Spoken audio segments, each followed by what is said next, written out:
सभापति महोदय, इस सदन में मैं एक महत्वपूर्ण विषय पर चर्चा करना चाहता हूं। मेरे सब सदस्य इस बात से अच्छी तरह से परिचित हैं कि आज देश की सामान्य स्थिति ठीक नहीं है। देश में बेकारी की समस्या दिन प्रतिदिन बढ़ती जा रही है और इसको रोकने के लिए सरकार की तरफ से कोई ठोस कदम अभी तक नहीं उठाए गए हैं। वैसे भी सरकार के सामने इस अवसर पर कई समस्याएं हैं, जिसके कारण सरकार बेकारी को दूर करने के कार्य पर कोई ध्यान नहीं दे पा रही है। यदि इस भयंकर समस्या की ओर सरकार ने उचित समय पर ध्यान नहीं दिया और बेकारी को दूर करने के लिए कोई कदम नहीं उठाए तो देश का बेरोजगार वर्ग क्रांति के रास्ते पर बढ़ सकता है।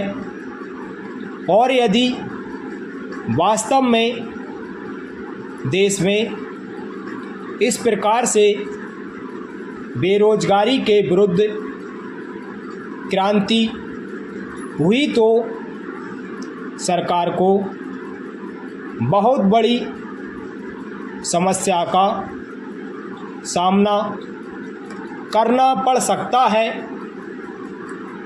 अतः मेरा सुझाव है कि सरकार को जल्द से जल्द इस समस्या की ओर ध्यान देना चाहिए।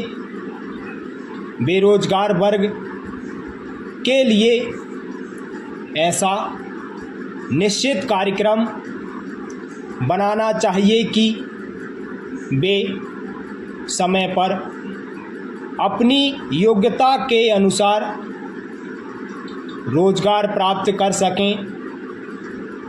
यदि सरकारी सेवाओं में सभी शिक्षित बेरोजगारों को स्थान नहीं मिल पाता है तो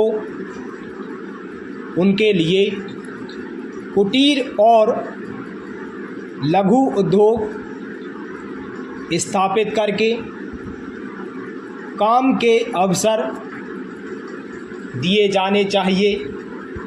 यही नहीं, शिक्षा प्रणाली में भी उचित परिवर्तन करने की आवश्यकता है।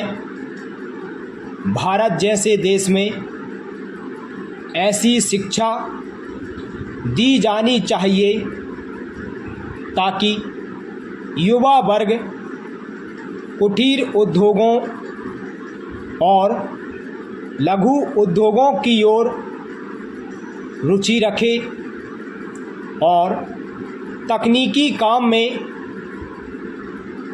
भाग लेकर बेरोजगारी को दूर करने के साथ साथ देश को खुशहाल बनाने में भी अपना सहयोग दे सके।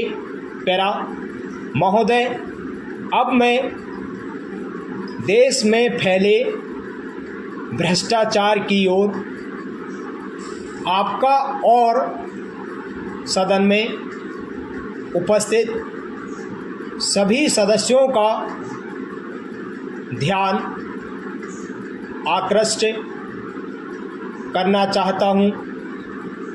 आप सब सदस्यों को मालूम ही है कि आवश्यक वस्तुओं के मूल्यों में लगातार वृद्धि होती जा रही है।